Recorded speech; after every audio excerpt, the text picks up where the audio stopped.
आप भी अगर पढ़े लिखे युवा है और आप चाहते हैं कि आप अपने घर में सीएससी सेंटर खोलें, ऑनलाइन सेंटर खोलें और अपना जो पार्ट टाइम इनकम है वो शुरू करें। अगर आप भी युवा हैं, आप पढ़े लिखे हैं, चाहे आप लड़की हो या लड़का हो, कोई भी हो, आप अपना सीएससी सेंटर या ऑनलाइन सेंटर घर में भी खोल सकते हैं और अच्छा अर्निंग अपना कर सकते हैं। चाहे आप अपना अभी स्टडी कर रहे हो या और भी कुछ अदर काम कर रहे हो और आप चाहते हैं कि पार्ट टाइम में मैं अपना घर में ऑनलाइन सेंटर खोल लूँ और उससे भी इनकम मेरा शुरू हो जाए, तो आज की इस वीडियो में मैं यही बताने वाला हूँ कि आपको घर बैठे अपना ऑनलाइन सेंटर खोलने में कितना खर्चा होगा और क्या क्या इंपॉर्टेंट सामान है जो कि आप सिर्फ घर में खोल करके अच्छा अर्निंग कर सकते हैं। जैसा कि जो अगर मान लीजिए आप स्टडी करते होंगे, अभी पढ़ाई कर रहे होंगे, तो आपको पार्ट टाइम के लिए ज़रूर शुरू कर देना चाहिए ऑनलाइन सेंटर। इससे क्या होगा कि आपका अर्निंग तो होगा ही, साथ में आपका जो स्किल भी आपका गेन होगा। आप मतलब खुद से भी अपना फॉर्म भी आप अप्लाई कर सकते हैं। बाकी तो जो आप क्या गांव में या अगल बगल के जो लोग आपसे कराएंगे वो तो कराएंगे ही, लेकिन बाकी आप अपना भी काम कर सकते हैं। और देखिए ये जो स्किल्ड है, हम लोग भी ये सब काम करते हैं ऑनलाइन सेंटर का।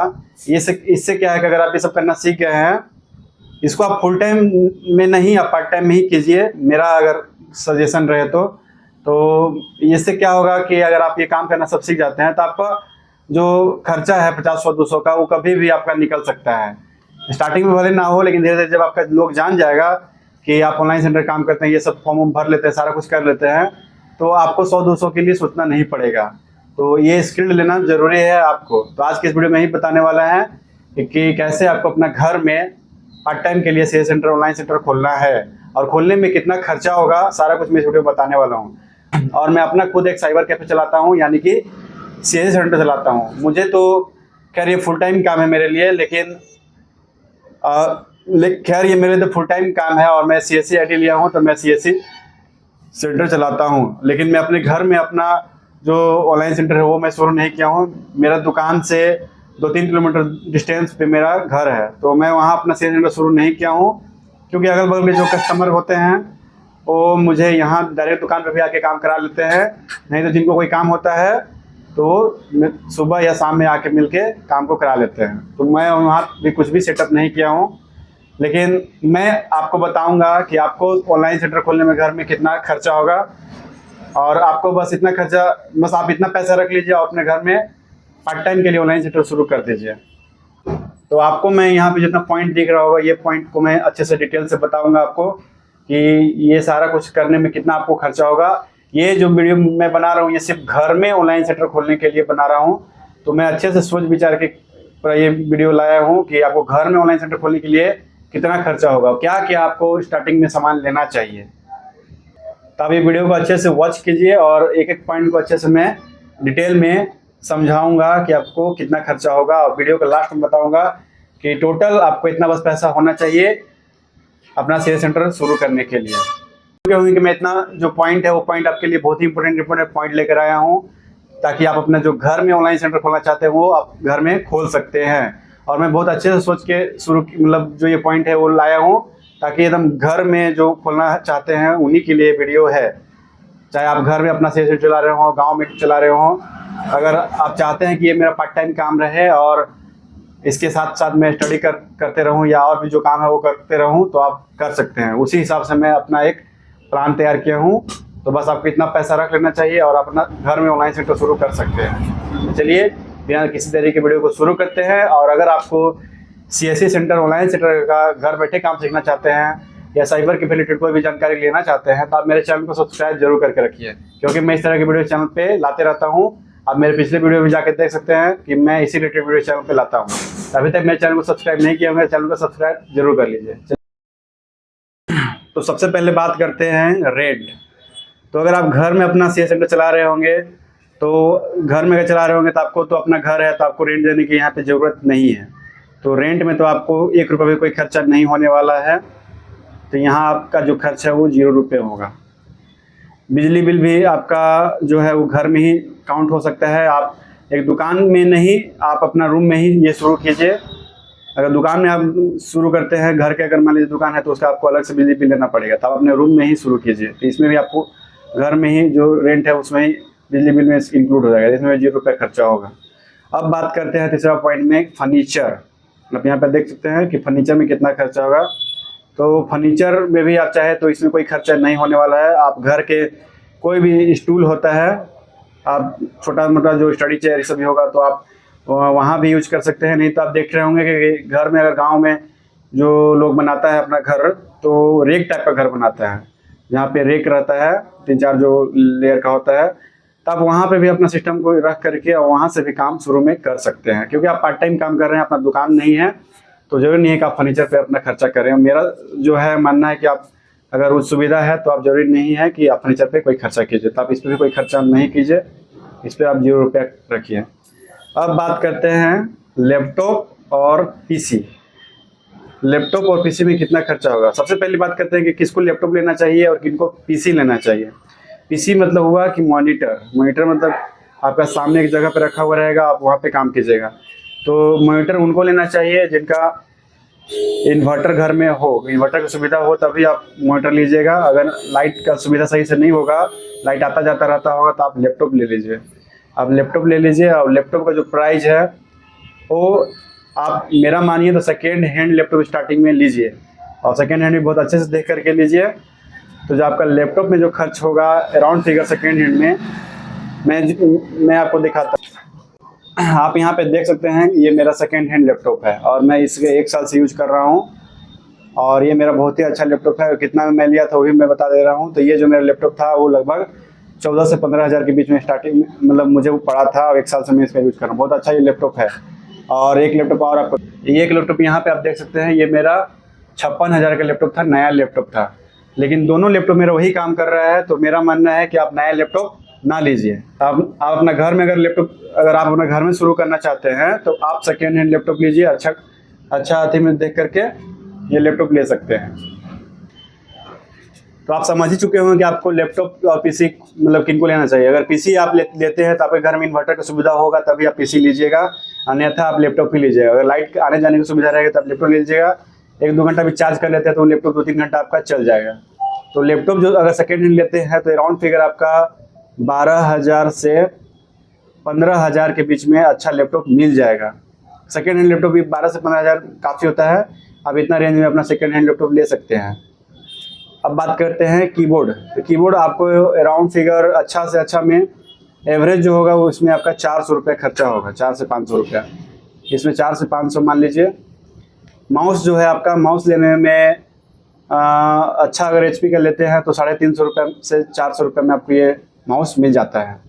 प्रिंटर का बात करें तो आप यहाँ पे मेरा प्रिंटर यहाँ देख सकते हैं, ये प्रिंटर मेरा 14,500 का था। बस अंतर क्या था कि यहाँ पे आप देख सकते हैं वाईफाई इको टैंक प्रिंटर है। ये मैं एप्सन का यूज करता हूँ, आप अपने हिसाब से जो लेना चाहते हैं ले सकते हैं। पर एप्सन का मल्टीपल जो प्रिंटर है बहुत बेस्ट प्रिंटर है। मैं 2-3 सालों से इसका यूज कर रहा हूँ, बहुत अच्छा ये प्रिंटर है। यहाँ पे देख सकते हैं खाली वाईफाई होने के चलते मेरा जो है ये प्रिंटर का कॉस्ट 4,000 एक्स्ट्रा पड़ गया था। तो मेरा मानिए तो आप स्टार्टिंग में जो प्रिंटर लेते हैं तो आपका जो है बिना वाईफाई वाला प्रिंटर लगभग 10,500 से 11,000 के बीच में आपको बिना वाईफाई वाला प्रिंटर ले लीजिए और बेस्ट प्रिंटर रहेगा। अब प्रिंटर इतना रेंज में ले लीजिए। और लेमिनेशन, अब बात करते हैं कि लेमिनेशन में आपको कितना खर्चा होगा। तो ये राउंड फिगर 2500 से 3,000 के बीच में अच्छा प्रिंटर जो लेमिनेशन मशीन है वो आपको मिल जाएगा, तो आप ये ले सकते हैं। इससे भी एक नॉर्मल प्रिंटर आता है जो लेमिनेशन मशीन आता है 1,000-1,500 के बीच में, तो आप वो भी ले सकते हैं। लेकिन मेरा सजेशन है कि आप 2500 और 3,000 के बीच में जो आता है वो वाला लेमिनेशन मशीन लीजिए, ज़्यादा अच्छा रहेगा। अब 9 पॉइंट में बात करते हैं मंत्रा क्या होता है। आप यहाँ पे ये देख सकते हैं, ये जो कस्टमर का जो आधार से पैसा निकासी करते हैं वो मशीन है, इसी को बोलते हैं मंत्रा। मेरे पास मंत्रा डिवाइस है। तो ये जो आपको रेंज पड़ेगा वो 3,000 से 3,500 के बीच में आपको ये मंत्रा मिल जाएगा, ताकि आप आधार से पैसा निकासी कर सकते हैं। अब बात करते हैं 10 पॉइंट कि प्रिंटर्स पेपर खरीदने में कितना खर्चा होगा। तो प्रिंटर्स पेपर खरीदने का जो है रेट अलग अलग है। मान लीजिए अगर जीरोक्स पेपर खरीदते हैं तो लगभग 220 रुपये पड़ेगा। आधार का जो ग्लोसी पेपर अगर खरीदते हैं आधार वाला तो 150 रुपये पड़ेगा। फोटो वाला 250 रुपये पड़ेगा। यहाँ लेमिनेशन जो पेपर होता है वो आपका 450 बड़ा वाला पड़ेगा जो A4 साइज का होता है। आधार वाला जो होता है वो आपका 120 रुपये पड़ेगा अराउंड फिगर। तो यही है, मान लीजिए तो अप्रोक्स 1000 से लेके 1200 के बीच में आपको ये खर्चा होगा। 1000 से 1200 के बीच में ये खर्चा होगा। अब बात करते हैं एपीएस आईडी लेने में। एपीएस आईडी जैसे कि अभी बताया कि आपको आधार से पैसा निकासी करना है, तो आधार से पैसा निकासी करने के लिए आईडी लेना होगा। तो एपीएस आईडी अगर मैं जो यूज करता हूँ वो मैं रेपी पे यूज करता हूँ। मेरे पास 3-4 आईडी है। मेरे पास सीएससी आईडी है, तो सीएससी आईडी के द्वारा मैं अपना डीजी पे से भी पैसा निकासी करता हूँ। लेकिन जो ज़्यादा यूज करता हूँ रेपी पे यूज करता हूँ, क्योंकि बहुत अच्छा ये वर्क करता है। मतलब मुझे इसका सर्विस अच्छा लगता है, काम मतलब फंसता नहीं है, तो मैं रेपी पे यूज करता हूँ। और उस टाइम जो 2 साल पहले मैं आईडी लिया था रेपी पे का, उसका मुझे 1 रुपया भी खर्चा नहीं करना पड़ा था। 0 रुपये में मुझे आईडी मिल चुका था। तो बाकी सीएससी आईडी अगर लेते हैं तो अलग से आपको खर्चा करना पड़ेगा। लेकिन मेरा मानिए तो आप अपना घर में अगर सीएससी सेंटर शुरू कर रहे हैं, ऑनलाइन सेंटर शुरू कर रहे हैं, तो आप सीएससी आईडी के चक्कर में मत फंसिए। अगर आप अपना स्टडी कर रहे हैं, कुछ और भी कर रहे हैं, तो आप इसके चक्कर में मत फंसिए। क्योंकि सीएससी आईडी आप ले लेते हैं तो आपको थोड़ा प्रेशर भी होगा काम करने का, और वो फुल टाइम जो करते हैं उनके लिए सही है। कहीं दुकान लेके खोलेंगे उनके लिए सीएससी आईडी लेना जरूरी है। आप अपना घर में शुरू करते हैं तो आप बस ऑनलाइन सेंटर शुरू कर दीजिए। ऑनलाइन ही सारा काम हो जाता है। 90% काम ऐसे हो जाता है बिना सीएससी आईडी का। सीएससी आईडी से सिर्फ सरकारी योजना ये सब का काम होता है, बाकी जो काम है सारा काम आप ऐसे ही कर सकते हैं। तो सीएससी आईडी चक्कर में ना पड़े। अब एक पॉइंट और इसमें ऐड कर देते हैं 12, वो है आपका बैनर। ये बहुत इंपॉर्टेंट है। मान लीजिए घर में आप सीएससी सेंटर ऑनलाइन सेंटर शुरू किए हैं, तो आपको लोग कैसे जानेगा? तो आप घर के बाहर में ही एक बैनर साट दीजिए, ठोक दीजिए उसको दीवार पे। और इसमें जो आपका कॉस्ट पड़ेगा लगभग, अच्छा अगर साइज में करते हैं, लगभग 200 से 300 के बीच में आपका ये खर्चा होगा। बैनर में 200 से 300 के बीच आपका ये हो जाएगा। बैनर पेपर लगाना जरूरी है, तभी आपको लोग जानेगा। गांव में अगर है तो कि जानेगा कि हाँ वहाँ पे ऑनलाइन सेंटर का काम होता है। धीरे धीरे लोग आपको जानना शुरू कर देगा। और गांव में बहुत जल्दी लोग जान जाता है कि वहाँ पे ये चीज़ होना शुरू हो चुका है काम। शहर में थोड़ा ज़्यादा टाइम लगता है, दिक्कत होता है, लोग नहीं जान पाता है। लेकिन गाँव में लोग बहुत जल्दी जान जाता है कि वहाँ पे ये सीएससी सेंटर शुरू हो चुका है। बाकी आप थोड़ा सोशल मीडिया पे भी इसको स्टेटस के माध्यम से बताइए कि मेरा ऑनलाइन सेंटर का काम करता हूँ, ये काम करता हूँ। तो धीरे धीरे आपका ये काम होना शुरू हो जाएगा। इसके बाद क्या कीजिएगा आप कि मान लीजिए इसे भी गांव में घर में अगर सीएससी सेंटर शुरू करते हैं, तो अगर घर में सीएससी सेंटर शुरू करते होंगे तो ये आपका काम सुबह 7 से 10 बजे के बीच जो है वो काम होगा, और शाम के फिर 4 से 6 बजे के बीच ये काम होगा। तो यही 2 टाइमिंग रहेगा। बाकी इसके बीच अगर आपका पूरा टाइम मिलता है तो आप अपना स्टडी कर रहे हैं तो स्टडी कर लीजिए, और भी कुछ करना चाहते हैं तो वो कर सकते हैं। तो यही गांव में काम आएगा। और ये डेली काम बहुत कम आता है। बस यही धीरे धीरे ज़्यादा जो काम आएगा आपका आधार से पैसा निकासी वाला आएगा, आधार से पैसा निकासी के लिए। तो ये ज़्यादा काम आएगा। अभी यही से आप अपना अच्छा अर्निंग घर से भी कर सकते हैं। धीरे धीरे जो आपका voter ID card, pan card बनाने के लिए आएगा वो भी आ सकता है। तो अब बात करते हैं कि टोटल खर्चा कितना होगा। तो सबसे मोस्ट इम्पोर्टेंट है कि टोटल खर्चा कितना होगा आपको अपना घर में ऑनलाइन सेंटर शुरू करने के लिए। तो यहाँ पे आपका 0 रुपये खर्चा होता है रेंट में, बिजली बिल में भी 0 रुपये खर्चा होता है, फर्नीचर में मानिए तो कोई खर्चा करने की जरूरत नहीं है। लैपटॉप PC में अराउंड फिगर आप मान लीजिए तो अगर 14,000 अराउंड फिगर मान लेते हैं कि 14,000 को खर्चा करना है। कीबोर्ड में 400, माउस में 350, और प्रिंटर में आप 10,500 तक में आपको प्रिंटर मिल जाएगा। लेमिनेशन मशीन आप मान लीजिए 3,000 खर्चा होगा। मंत्रा में आपको 3,000 खर्चा होगा। प्रिंटर पेपर में आपका मान लीजिए 1,200 रुपये में पूरा कंप्लीट आपको सारा कुछ मिल जाएगा। एपीएस आईडी में आपको 1 रुपये भी खर्चा करने की जरूरत नहीं है अगर आप रेपी पे इस सब का यूज करते हैं तो। बाकी अलग अलग जो एपीएस आईडी है वो पैसा भी चार्ज करता है, तो आप ये लेते हैं तो इसमें 0 रुपये खर्चा होता है। बैनर पेपर में मान लीजिए कि आपका 250 रुपया खर्च होगा। तो यही टोटल आपका खर्च है अपना घर में ऑनलाइन सेंटर शुरू करने के लिए। तो चलिए मैं इसको काउंट करके जो है वो बताता हूँ कि टोटल कितना खर्चा होगा अपना घर में ऑनलाइन सेंटर शुरू करने के लिए। करने के बाद जो फाइनल जो आया खर्चा वो है 32,700।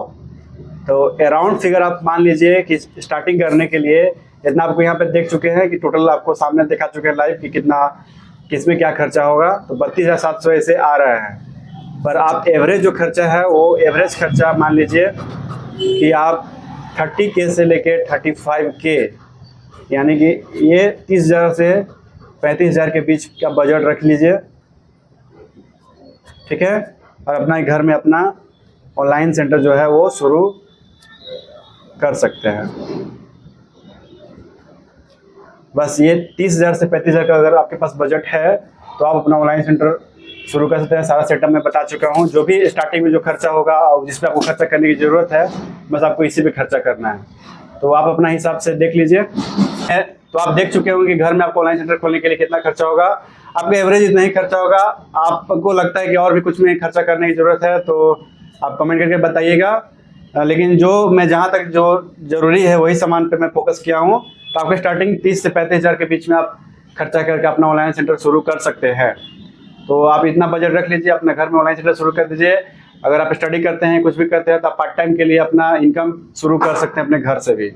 लोग धीरे धीरे जानेगा, घर में जानेगा तो आप अपना धीरे धीरे अच्छा अर्निंग करना शुरू कर सकते हैं। और बाकी ये दोनों चीज़ के लिए इम्पोर्टेंट है। आपका तो पॉकेट मनी हो ही जाएगा कुछ ना कुछ, और बाकी आप स्किल्ड भी ले लेते हैं तो ज़्यादा अच्छा रहेगा। आने वाले दिनों में कहीं और भी खोलना चाहते हैं तो खोल सकते हैं, लेकिन अपने घर में अगर शुरू कर रहे हैं तो ये पार्ट टाइम के लिए बेस्ट रहेगा आपके लिए। बाकी और स्टडी करना चाहते हैं, स्टडी सब कर सकते हैं। आई होप कि आपको सारा कुछ समझ में आ चुका होगा कि अपने घर में सेल्स सेंटर खोलने में कितना खर्चा होगा। और आपको शुरू में इतना ही पे फोकस करना है, ये नहीं कि आप CSC ID ले लीजिए, बैंक ID ले लीजिए। अगर आप बैंक ID CSC ID ले लेते हैं तो आप फिर घर से कहीं और जाके खोलिए जहाँ पे अच्छा क्राउड हो, बढ़िया भीड़ हो, ठीक है। तो अपने घर में गाँव में आप यही इतना ही पे फोकस कीजिए और अपना ऑनलाइन सेंटर का काम शुरू कर सकते हैं। बाकी जो ऑनलाइन सेंटर का काम सीखना होगा तो आप मेरे चैनल को भी सब्सक्राइब कर लीजिए, क्योंकि मैं CSC का भी काम सिखाता हूँ, ऑनलाइन सेंटर का काम सिखाता हूँ। और बाकी आप धीरे धीरे सारा काम को सीखिए पहले अपने घर में, उसके बाद स्किल अच्छा कीजिए, धीरे धीरे आपका अर्निंग घर से भी होना अच्छा शुरू हो जाएगा। तो चलिए, इस तरह की वीडियो देखने के लिए मेरे चैनल को सब्सक्राइब करके जरूर रखिए, क्योंकि मैं आपको घर बैठे ऑनलाइन सेंटर का काम सिखाता हूँ, सेल्स सेंटर का काम सिखाता हूँ, साइबर कैफे ग्रो कैसे करना है उसका टिप्स देता हूँ। तो अभी तक मेरे चैनल को सब्सक्राइब नहीं किए होंगे, चैनल को सब्सक्राइब जरूर कर लीजिए। चलिए, वीडियो को यहीं अंत करते हैं, तो मिलते हैं अगली वीडियो में। जय हिंद, जय भारत।